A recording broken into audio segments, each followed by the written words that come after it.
Hello friends, welcome to daily exam batch YouTube channel. ఈరోజు మనం April 10th current affairs గురించి మాట్లాడుకుందాం. చాలా మంచి క్వశ్చన్స్ ఉన్నాయి.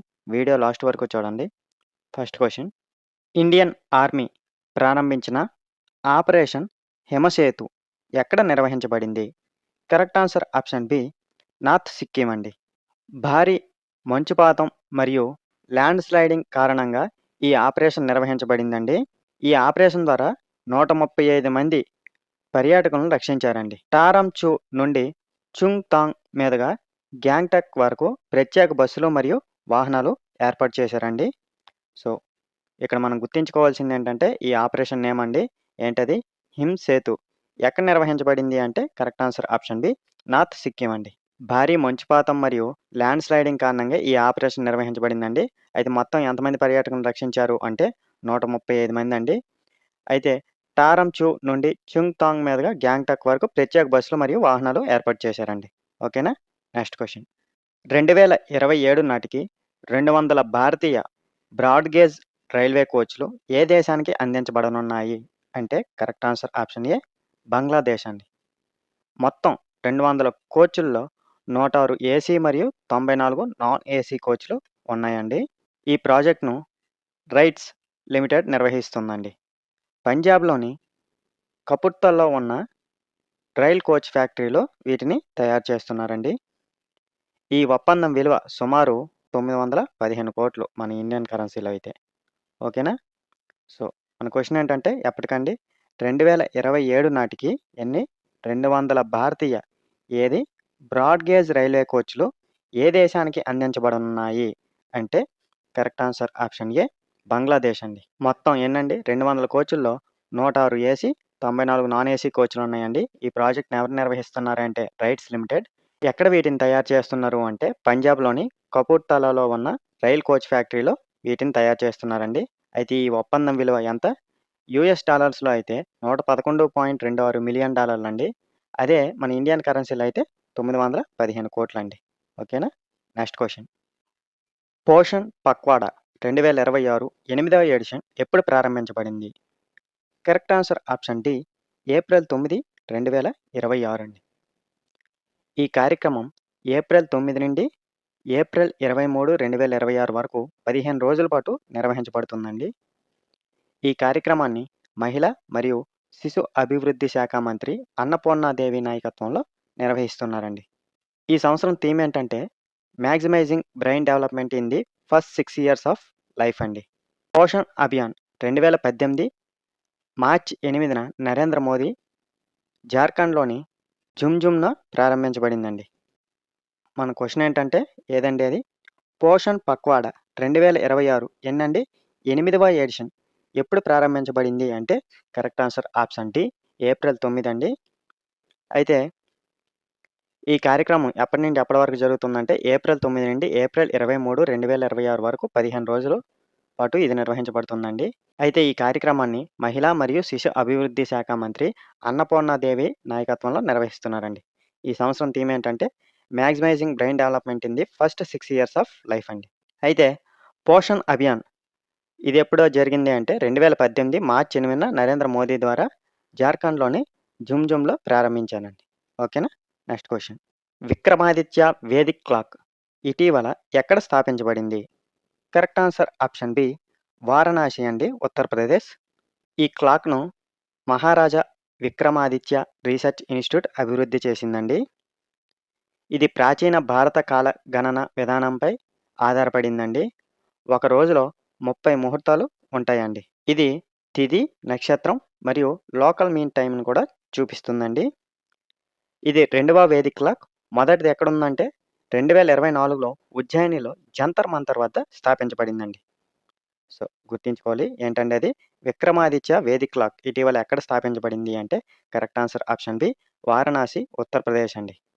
ఈ క్లాక్ను మహారాజా విక్రమాదిత్య రీసెర్చ్ ఇన్స్టిట్యూట్ అభివృద్ధి చేసిందండి. ఇది ప్రాచీన భారత కాల గణన విధానంపై ఆధారపడింది. ఒక రోజులో మొత్తం 30 ముహూర్తాలు ఉంటాయండి. ఇది తిథి, నక్షత్రం మరియు లోకల్ మీన్ టైంను కూడా చూపిస్తుందండి. ఇది 2వ వేదిక్ క్లాక్ అండి. మరి మొదటిది ఎక్కడుంది అంటే 2024లో ఉజ్జయిన్లో జంతర్ మంతర్ వద్ద స్థాపించబడిందండి. ఓకేనా? నెక్స్ట్ క్వశ్చన్: ఎస్ఎంఓపిఎస్ 2026 సమావేశం ఎక్కడ నిర్వహించబడింది? Correct answer option D Bengaluru అండి. ఈ సమావేశం థీమ్ ఏంటంటే innovative operations for smart and sustainable space mission management అండి. ఈ కార్యక్రమాన్ని ఇస్రో మాజీ చైర్మన్ ఏఎస్ కిరణ్ కుమార్ ప్రారంభించారండి. సో గుర్తుంచుకోవాలి. ఈ సమావేశం తాజ్ యశ్వంత్పూర్లో జరిగిందండి. ఈ కార్యక్రమాన్ని ISRO, astronautical society of India మరియు ఇంటర్నేషనల్ అకాడమీ ఆఫ్ ఆస్ట్రోనాటిక్స్ సంయుక్తంగా నిర్వహించాయండి. సో మనం గుర్తుంచుకోవాల్సింది ఏంటంటే ఎస్ఎంఓపిఎస్ 2026 సమావేశం ఎక్కడ నిర్వహించబడింది అంటే correct answer option D Bengaluru అండి. అయితే ఈ సమావేశం థీమ్ ఏంటంటే innovative operations for smart and sustainable space mission management అండి. అయితే ఈ కార్యక్రమాన్ని ఎవరు ప్రారంభించారు అంటే ఇస్రో మాజీ చైర్మన్ ఎవరండి ఏఎస్ కిరణ్ కుమార్ ప్రారంభించారండి. అయితే ఇది ఎక్కడ జరిగింది అంటే తాజ్ యశ్వంత్పూర్లో జరిగిందండి. అయితే ఎవరు నిర్వహించారు అంటే ఈ కార్యక్రమాన్ని ఇస్రో, అలాగే ఆస్ట్రోనాటికల్ సొసైటీ ఆఫ్ ఇండియా మరియు ఇంటర్నేషనల్ అకాడమీ ఆఫ్ ఆస్ట్రోనాటిక్స్ సంయుక్తంగా నిర్వహించాయండి. ఓకేనా? Next question. ప్రపంచ హోమియోపతి దినోత్సవం ఎవరి జన్మదినాన్ని పురస్కరించుకొని జరుపుకుంటారు? Correct answer option C Samuel Hahnemann అండి. ప్రపంచ హోమియోపతి దినోత్సవం ప్రతి సంవత్సరం ఏప్రిల్ 10న జరుపుకుంటారండి. ఈ సంవత్సరం థీమ్ ఏంటంటే హోమియోపతి ఫర్ సస్టైనబుల్ హెల్త్ అండి. ఇది హోమియోపతి వైద్య విధానంపై అవగాహన పెంచడానికి నిర్వహించబడుతుందండి. సో క్వశ్చన్ ఏంటంటే ప్రపంచ హోమియోపతి దినోత్సవం ఎవరి జన్మదినాన్ని పురస్కరించుకొని జరుపుకుంటారు అంటే correct answer option C Samuel Hahnemann అండి. అయితే ఇది ఎప్పుడు జరుపుకుంటారంటే ప్రతి సంవత్సరం ఏప్రిల్ 10న జరుపుకుంటారండి. 2026 థీమ్ ఏంటంటే హోమియోపతి ఫర్ సస్టైనబుల్ హెల్త్ అండి. ఇది హోమియోపతి వైద్య విధానంపై అవగాహన పెంచడానికి నిర్వహించబడుతుందండి. ఓకేనా? Next question. ఏ సంస్థ ఏప్రిల్ 2026లో ఆరోగ్య వన్ కార్యక్రమాన్ని ప్రారంభించింది? కరెక్ట్ ఆన్సర్ ఆప్షన్ ఏ నాయ్ అండి. National highway authority of India. ఈ కార్యక్రమం జాతీయ రహదారుల వెంట ఔషధ మొక్కలను పెంచడం లక్ష్యంగా పెట్టుకుందండి. ఇది జీవ వైవిధ్యం మరియు ఆయుర్వేదంపై దృష్టి పెడుతుంది.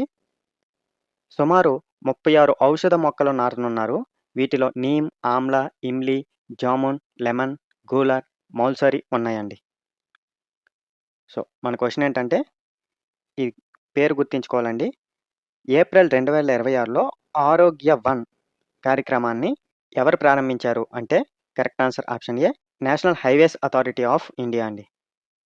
అయితే ఈ కార్యక్రమం జాతీయ రహదారుల వెంట ఔషధ మొక్కలను పెంచడం లక్ష్యంగా పెట్టుకుందండి. ఇది జీవ వైవిధ్యం మరియు ఆయుర్వేదంపై దృష్టి పెడుతుంది. సుమారు 36 ఔషధ మొక్కలు నాటనున్నారండి. వాటిలో నీమ్, ఆమ్లా, ఇమ్లీ, జామున్, లెమన్, గూలర్, మౌల్సరీ వంటి మొక్కలు ఉన్నాయండి. ఓకేనా? Next question.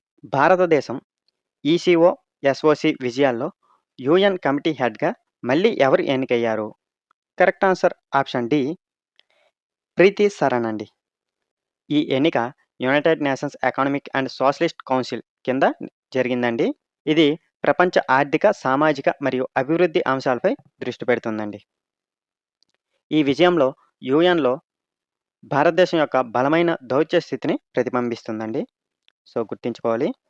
భారతదేశం ఈసీఓ, ఎస్ఓసి విజయాల్లో యూఎన్ కమిటీ హెడ్గా మళ్ళీ ఎవరు ఎన్నికయ్యారు అంటే కరెక్ట్ ఆన్సర్ ఆప్షన్ డి ప్రీతి సరణ్ అండి. ఈ ఎన్నిక United nations economic and social council కింద జరిగిందండి.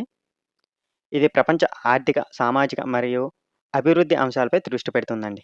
ఈ విజయం యూఎన్లో భారతదేశం యొక్క బలమైన దౌత్య స్థితిని ప్రతిబింబిస్తుందండి. ఓకేనా? Next question. ఇటీవల వియత్నాం అధ్యక్షుడిగా ఎవరు ఎన్నికయ్యారు? Correct answer option C To Lam అండి. ఈ ఎన్నికల్లో మొత్తం 495లో 495 ఓట్లతో ఏకగ్రీవంగా విజయం సాధించారండి. అతను మే 2024 నుండి అక్టోబర్ 2024 వరకు కూడా అధ్యక్షుడిగా పనిచేశారు. ఆగస్టు 3, 2024 నుండి వియత్నాం కమ్యూనిస్ట్ పార్టీ జనరల్ సెక్రటరీగా ఉన్నారండి. సో ఇప్పుడు క్వశ్చన్ ఏంటంటే ఏదండి వియత్నాం అధ్యక్షుడిగా ఎవరు ఎన్నికయ్యారు అంటే correct answer option C To Lam అండి. ఈ ఎన్నికల్లో మొత్తం 495కి 495 ఓట్లతో ఏకగ్రీవంగా విజయం సాధించారు. అతను మే 2024 నుండి అక్టోబర్ 2024 వరకు కూడా అధ్యక్షుడిగా పనిచేశారు. ఆగస్టు 3, 2024 నుండి వియత్నాం కమ్యూనిస్ట్ పార్టీ జనరల్ సెక్రటరీగా ఉన్నారండి. ఓకేనా? Next question. ఏసీసీ ద్వారా బీపీసీఎల్ చైర్మన్ మరియు మేనేజింగ్ డైరెక్టర్గా ఎవరు నియమితులయ్యారు? Correct answer option A Sanjay Khanna అండి. బీపీసీఎల్ అంటే తెలుసు కదండీ! భారత్ పెట్రోలియం కార్పొరేషన్ లిమిటెడ్ అండి. ఇది ఆయిల్ మరియు గ్యాస్ రంగంలో మహారత్న కేటగిరీలో ఉందండి. ఈ నియామకాన్ని appointments committee of the cabinet చేసిందండి. ఆయన ఏప్రిల్ 9, 2026న బాధ్యతలు స్వీకరించారండి. జి. కృష్ణకుమార్ స్థానాన్ని భర్తీ చేశారండి. అది కూడా గుర్తుంచుకోవాలి. సో, మన క్వెషన్ ఏంటంటే ఏసీసీ ద్వారా బీపీసీఎల్ చైర్మన్ మరియు మేనేజింగ్ డైరెక్టర్‌గా ఎవరు నియమితులయ్యారు అంటే correct answer option A Sanjay Khanna అండి. బీపీసీఎల్ అంటే full form Bharat petroleum corporation limited అండి. ఇది ఆయిల్ మరియు గ్యాస్ రంగంలో మహారత్న కేటగిరీలో ఉందండి. అయితే ఈ నియామకాన్ని appointments committee of the cabinet చేసిందండి. ఆయన ఏప్రిల్ 9, 2026న బాధ్యతలు స్వీకరించారండి. అయితే ఎవరి స్థానాన్ని రీప్లేస్ చేశారు అంటే జి. కృష్ణకుమార్ స్థానాన్ని భర్తీ చేశారండి. ఓకేనా? Next question. Lok Sabha speaker Om Birla CPA India region zone 7 కాన్ఫరెన్స్‌ను ఎక్కడ ప్రారంభించారు? Correct answer option B Goa అండి. సిపిఏ అంటే కామన్‌వెల్త్ పార్లమెంటరీ అసోసియేషన్ అండి. సో, గుర్తుంచుకోవాలి. ఈ 2 రోజుల సమావేశం ఏప్రిల్ 9, 10, 2026లో జరిగిందండి. ఈ సమావేశం థీమ్ ఏంటంటే the role of young legislators in achieving the goal of a developed India by 2047 అండి. గోవా, గుజరాత్ మరియు మహారాష్ట్రకు సంబంధించిన వాణిజ్యం, పర్యాటకం మరియు తీర కనెక్టివిటీపై చర్చ జరిగిందండి అక్కడ. సో, మన క్వెషన్ ఏంటంటే ఎవరండి? Lok Sabha speaker Om Birla CPA India region zone 7 conference ఎక్కడ ప్రారంభించారు అంటే గోవాలో అండి. ఈ సిపిఏ ఫుల్ ఫామ్ ఏంటంటే కామన్‌వెల్త్ పార్లమెంటరీ అసోసియేషన్ అండి. ఇది 2 రోజుల సమావేశం ఏప్రిల్ 9, 10 జరిగిందండి. ఈ సమావేశం థీమ్ ఏంటంటే the role of young legislators in achieving the goal of a developed India by 2047 అండి. అయితే గోవా, గుజరాత్ మరియు మహారాష్ట్రకు సంబంధించిన వాణిజ్యం, పర్యాటకం మరియు తీర కనెక్టివిటీపై ఇక్కడ చర్చ జరిగిందండి. ఓకేనా? Next question. Bank of Baroda bob Samvad AI platform ఎక్కడ ప్రారంభించబడింది? Correct answer option D Mumbai అండి. ఈ ప్లాట్‌ఫామ్ 22 భాషల్లో రియల్ టైమ్ కమ్యూనికేషన్ అందిస్తుందండి. వాయిస్ టు టెక్స్ట్ మరియు టెక్స్ట్ టు స్పీచ్ ఫీచర్‌లను కలిగి ఉందండి. ఈ ప్లాట్‌ఫామ్‌ను ఎం. నాగరాజు డిఎఫ్ఎస్ కార్యదర్శి ప్రారంభించారండి. సో, గుర్తుంచుకోవాలి. ఏదండి? బ్యాంక్ ఆఫ్ బరోడా ఏదండి? బాబ్ సంవాద్ ఏఐ ప్లాట్‌ఫామ్‌ను ఎక్కడ ప్రారంభించబడింది అంటే correct answer option D Mumbai అండి. అయితే ఈ ప్లాట్‌ఫామ్ మొత్తం ఏంటండి 22 భాషల్లో రియల్ టైమ్ కమ్యూనికేషన్ అందిస్తుందండి. వాయిస్ టు టెక్స్ట్ మరియు టెక్స్ట్ టు స్పీచ్ ఫీచర్‌లను కలిగి ఉందండి. అయితే ఈ ప్లాట్‌ఫామ్‌ను ఎం. నాగరాజు డిఎఫ్ఎస్ కార్యదర్శి ప్రారంభించారండి. ఓకేనా? Next question. ఉత్తరాఖండ్‌లోని టెహ్రీ జిల్లాలో జరిగిన 25వ అఖిల భారత పోలీస్ వాటర్ స్పోర్ట్స్ క్లస్టర్ 2025-26ను ఎవరు ప్రారంభించారు? Correct answer option B Pushkar Singh Dhami అండి. ఈ ఈవెంట్‌ను ఇండో టిబెటన్ బోర్డర్ పోలీస్ నిర్వహించిందండి. ఈ ఈవెంట్ టెహ్రీ సరస్సు వద్ద నిర్వహించబడిందండి. ఈ కార్యక్రమం ఏప్రిల్ 8 నుండి ఏప్రిల్ 12, 2026 వరకు కొనసాగుతుందండి. సో, మనం గుర్తుంచుకోవాల్సిన పాయింట్స్ ఏంటంటే ఎక్కడ ఉత్తరాఖండ్‌లోని ఏ జిల్లా? టెహ్రీ జిల్లాలో 25వ అఖిల భారత పోలీస్ వాటర్ స్పోర్ట్స్ క్లస్టర్ 2025-26ను ఎవరు ప్రారంభించారు అంటే ఆ స్టేట్ సీఎం పుష్కర్ సింగ్ ధామీ అండి. అయితే ఇది ఎవరు నిర్వహించారు అంటే ఐటీబీపీ అంటే తెలుసు కదండీ! ఇండో టిబెటన్ బోర్డర్ పోలీస్ అండి. అయితే ఇది ఎక్కడ నిర్వహించబడింది అంటే టెహ్రీ సరస్సు వద్ద నిర్వహించబడింది. ఎప్పటి నుంచి ఎప్పటి వరకు కొనసాగుతుందంటే ఈ కార్యక్రమం ఏప్రిల్ 8 నుండి ఏప్రిల్ 12 వరకు కొనసాగుతుందండి. ఓకేనా? Next question. Quiz of the day అండి. మనం ఆల్రెడీ ఈ క్వెషన్ గురించి డిస్కస్ చేసాం. ఆన్సర్ తెలిస్తే కామెంట్‌లో చెప్పండి. విక్రమాదిత్య వేదిక్ క్లాక్ ఇటీవల ఎక్కడ స్థాపించబడింది? కరెక్ట్ ఆన్సర్‌ని కామెంట్‌లో చెప్పండి. ఈ వీడియో ఉపయోగపడితే లైక్ చేయండి. అలాగే మీ ఫ్రెండ్స్‌కి గూడా షేర్ చేయండి. ఇలాంటి కరెంట్ అఫైర్స్ కోసం మా ఛానల్‌ని సబ్స్క్రైబ్ చేయండి. Thank you for watching.